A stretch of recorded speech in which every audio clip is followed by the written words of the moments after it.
Welcome to Retirement Millionaire Daily's Weekly Update, where we answer questions from readers like you. This week we're tackling everyone's favorite topic, diversification. Now, I'm serious here. Diversification is essential for your financial well-being because it's the best way to protect your portfolio.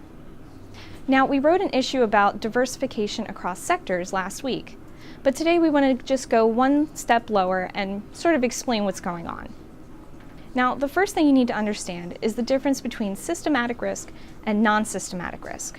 Systematic risk is something we really can't protect ourselves from. That includes things like changes in interest rates or natural disasters, big changes that you really can't see coming.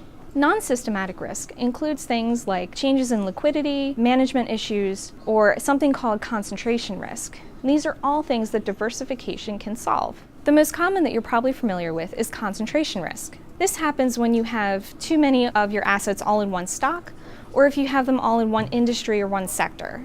The problem is, should that industry or sector or even company take a massive hit, your entire portfolio suffers. Think about the example of someone who works at a company for, say, 40 years, and the only stock that they have is their company's stock.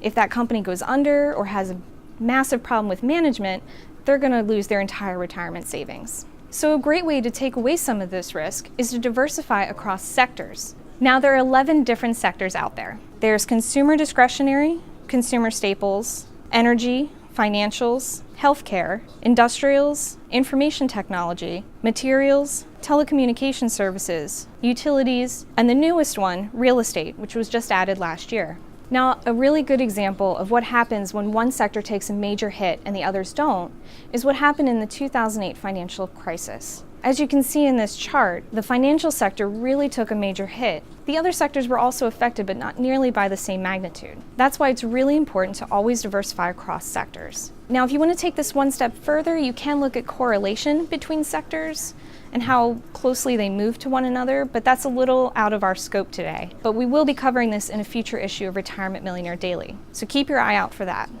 That's about it for now. I hope this helps explain a little bit more about why diversification is so important. If you have any more questions or comments, please keep them coming to our feedback line. We love what we've been getting so far. Like, share, and subscribe, and we'll see you next week.